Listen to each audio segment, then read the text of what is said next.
Saïd, mais vraiment, je suis impressionnée par ce que tu as fait de la cour de l'église. Ce lac artificiel pour les baptêmes, ces arbres que tu as mis autour, cette verdure, ces couleurs, ce bleu, le ciel, tout. Mais je suis tellement impressionnée par ce que tu as fait, Saïd, c'est tellement beau. Mais Saïd, tu devrais le dire, tu devrais te vanter de ce que tu as fait. Oh là là, si tu pouvais faire pareil à la maison, dans le jardin. Et tu dis que c'est un miracle. Tu crois que franchement c'est un miracle. Tu es vraiment impressionné. Mais pour moi, c'est un miracle de voir ce que tu as fait. Tu as tellement bien coordonné. Regarde les arbres, ils sont bien alignés. Regarde là, ils sont tous en train de travailler. Tu me parles de miracle. Et le miracle ne tombe pas du ciel. Arrive un moment, le miracle, c'est toi qui dois le faire. Il suffit simplement de mettre un peu la main à la pâte, Fatima. Le miracle, c'est pas quelque chose comme ça, on claque des doigts, oui, ça mais arrive. l'idée, elle vient de toi, Non, mais Saïd. attends. Arrête de te cacher derrière les autres. Attends. Il y a des miracles dans la Bible, dans la parole de Dieu. Jésus a fait des miracles. Et il y a le miracle que toi, tu peux accomplir de toi-même. Ça s'appelle simplement le travail. Mais toi, tu as été l'inspiration quand même, Saïd. Écoute, Fatima, on comprend mieux lorsqu'on lit, en tout cas, les miracles qui sont dans la Bible. Jésus, lui, il a fait de grands miracles. Il a guéri des lépreux, il a ouvert les yeux des aveugles, il a ressuscité des morts, il a calmé la tempête. Et Jésus a fait beaucoup d'autres miracles que la parole de Dieu, en tout cas, ne pourrait pas contenir. Mais Jésus, en tout cas, dans la puissance de la... On t'appelle. Ouais, c'est bien. Ça va là, ça va. Non, laisse-le, il est bien. Il fait partie de la création. Ça, c'est le miracle. Oui, approche-le parce qu'il est un tout petit peu décalé. Ils sont vraiment fêlés, ceux-là. En tout cas, la Bible, elle nous parle de miracles, Fatima, qui nous amène. Super. Oui, c'est bon. La Bible nous amène. Et Saïd, mais tu les fais travailler, c'est dimanche. Oh, non, mais ça te dérange pas qu'ils bossent le dimanche? Non, ça, c'est un miracle qu'ils travaillent le dimanche. Donc, la Bible, Fatima, nous donne des perspectives complètes sur la venue de Jésus. Les tracteurs, là, je les ai emmenés. Mais c'est dimanche, aujourd'hui, on ne travaille pas. Non, mais ils travaillent pour moi. Ouais, mais tu veux qu'on fasse quoi avec les tracteurs? Non, mais attendez, les miracles, ça n'existe pas. C'est simplement le résultat d'un travail, ce que vous voyez autour de vous. Il y a des miracles qui sont dans la Bible, il faut dissocier le miracle qui est celui qui est accompli par des mais ça hommes. serait bien quand même. On ne peut même pas discuter. Avec le bruit qu'il y a, on ne peut même pas discuter, Saïd. Tu devrais leur dire de ne pas travailler le dimanche quand même. Écoute, moi je vais te dire une chose. Il y a quelqu'un qui a vraiment fait des miracles dans la parole de Dieu et c'est Jésus. Et tu sais pourquoi il faisait des miracles? Pour révéler sa personnalité. Parce que Jésus, il avait un cœur qui était rempli de compassion. Il est dit dans la parole qu'il fut ému de compassion. Et c'est ça qui l'a poussé à faire des miracles. Il a vu une grande foule, il a vu 5000 personnes et il les a nourris dans l'un des passages. Tu sais, Jésus pourtant, il était fatigué, mais il a pris le temps. Il ne s'est pas reposé. C'est vrai, bon lui, peut-être qu'il bossait peut-être tous les jours, mais il ne s'est pas reposé. Oh non. Il a vu une grande foule qui le suivait. Et il est sorti de la barque et Jésus a vu une grande foule et il fut ému de compassion pour eux parce qu'ils étaient comme des brebis qui n'ont point de berger. Il se mit à leur enseigner beaucoup de choses, nous dit Marc 6, les versets 34 à 35. Il aurait pu les renvoyer, rentrez chez vous, arrêtez de faire du bruit, moi je suis fatigué. Mais non, Saïd, il était là et même s'il faisait beaucoup de bruit autour de lui, son cœur a été ému de compassion. Et puis, il s'est dit que là, c'était... Les disciples ont dit, mais on n'a pas de quoi les nourrir, ces personnes. On doit les renvoyer chez eux, Saïd. On n'a pas de quoi les payer, toutes ces personnes. Et tu les fais travailler le dimanche. Le dimanche, c'est double, tu te rends compte? Mais lui, il a été ému de compassion. Il n'a pas regardé à son porte-monnaie. Il a démontré sa puissance. Et il a réussi à nourrir 5000 personnes. Et il leur a donné à manger à tous, Saïd, nous dit la parole de Dieu. Non, mais même s'il y a du bruit, au moins eux, ils travaillent.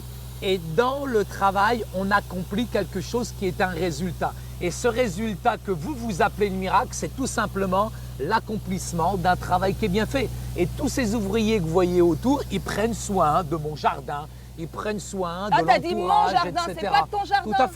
Tout à fait, ça fait partie quand même de mon jardin. Et toutes ces personnes qui sont là sont en train de travailler, Fatima.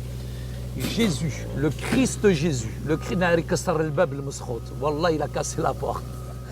Ça c'est du mauvais travail, ça c'est pas un miracle. J'avais dit de ne pas les faire travailler aujourd'hui. Alors en tout cas, il y a un miracle que Jésus nous dit dans la Bible, c'est le miracle où quand Lazare a été ressuscité. Jésus prie à son Père et dit, pour moi, je savais que tu m'exauces toujours, moi j'ai parlé à cause de la foule qui m'entoure afin qu'il croie et c'est toi qui m'as envoyé. Il voulait véritablement que Jésus voie le miracle. Ça, c'est un autre miracle, Fatima.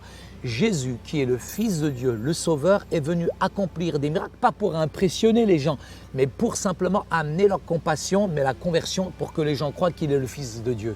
Tu sais, il y a un autre passage dans la Bible où ils étaient dans la barque. Et je vais lire le texte qui dit ils le réveillèrent et lui dirent « Maître, ne t'inquiètes-tu pas de ce que nous périssons ?» S'étant réveillé, il menaça le vent et dit à la mer « Silence, tais-toi !» Et le vent cessa et il y eut un grand calme. Puis il leur dit « Pourquoi avez-vous ainsi peur? Vous n'avez point de foi ?» Et on voit encore une fois que Jésus, c'est encore la compassion qui le pousse à faire des miracles. Pourtant, les disciples, ils avaient vu Jésus faire des miracles. Ça faisait longtemps qu'il faisait partie de son gang, on peut dire. Mais là, encore une fois, Jésus démontre son amour en accomplissant le miracle. Tu sais, Fatima, le miracle, qu'est-ce que c'est? Jésus, quand il accomplissait un miracle, ce n'était pas pour impressionner son auditoire. Ça, tu l'as dit, ça y est. Jésus utilisait ces miracles comme un signe pour prouver qui il était réellement. C'est un signe de sa divinité. Il aurait pu mentir sur sa divinité, il aurait pu mentir sur sa compassion, mais l'autorité de Jésus, que lorsqu'il accomplissait un miracle, confirmait sa venue et la puissance de la parole de Dieu. Un jour, on est venu amener quatre hommes sont venus ramener un paralytique. Jésus lui a dit, tes péchés te sont pardonnés. Mais les pharisiens qui étaient là, qui commençaient à murmurer, ont commencé véritablement à critiquer Jésus. Mais seulement Jésus savait ce qu'il y avait dans leur cœur. Il leur a dit non seulement, tes péchés te sont pardonnés, mais il a dit, prends ton lit et marche et lève-toi. Tu vois, Jésus, il est venu d'une manière miraculeuse, extraordinaire, pour accomplir la puissance de la parole de Dieu. Même s'il savait ce qu'il y avait dans les pensées des pharisiens, Jésus savait une chose, c'est qu'on ne peut discuter les miracles de Jésus. Les miracles de Jésus sont là pour pardonner, pour libérer, pour amener une guérison, et c'est ça le miracle. Quand on étudie la parole de Dieu, quand on étudie la Bible, quand on lit la Bible, nous nous réjouissons véritablement de ces miracles qui nous prouvent tout simplement la divinité de Jésus, mais aussi son autorité, et on doit être véritablement reconnaissant. C'est un don, c'est extraordinaire ce que Jésus a fait, et c'est pour mieux le connaître, tout simplement. Tu sais, tout à l'heure, j'étais impressionnée par ce beau jardin que tu as fait, mais c'est pas un miracle. C'est pas un miracle, mais non. Si on est comme Jésus, il y en a qui travaillent, regarde. Il y en a qui travaillent. Il y en a même un qui m'a cassé la porte de mon. Bon, je peux parler là. J'ai quelque chose à dire. Je disais, moi, je suis pas là que pour lire des versets bibliques dans l'émission. Je suis là aussi pour apporter quelque chose, Saïd. Vas-y, apporte. Donc, ce que je voudrais dire, c'est que tu as fait tout ça, et ce que tu as dit, c'est vrai que c'est pas pour impressionner les autres. Non. Tu l'as fait parce que c'était nécessaire. Et de la même manière, Jésus, lui, quand il faisait des miracles, il n'était pas là pour impressionner les gens autour de lui. C'était vraiment son cœur de compassion. Ce pas des prodiges qui n'ont rien à voir avec les miracles. C'est ça, c'est son cœur de compassion qui le poussait à intervenir dans la vie des gens. Amen. En résumé, Saïd, ce que je voudrais dire, c'est que par ces miracles, Jésus nous montre quelle était sa personnalité. On a dit tout à l'heure qu'il avait un cœur de compassion qui le poussait à intervenir dans la vie des gens. On a vu que les miracles ne font que renforcer comment Jésus veut que nous croyions en son Père et en sa mission lorsqu'il nous envoya son Fils Jésus. Et enfin, en étudiant les miracles de Jésus, nous en savons plus sur notre Seigneur Jésus. Et j'aime vraiment ce que tu as dit tout à l'heure quand tu as dit qu'il n'était pas là pour impressionner les gens. Parce que finalement, aujourd'hui, il y a des gens qui accomplissent des miracles et ils se mettent en avant. Mais lui, Jésus, c'était parce qu'il y avait un besoin qu'il accomplissait le miracle. Et ça, c'est merveilleux.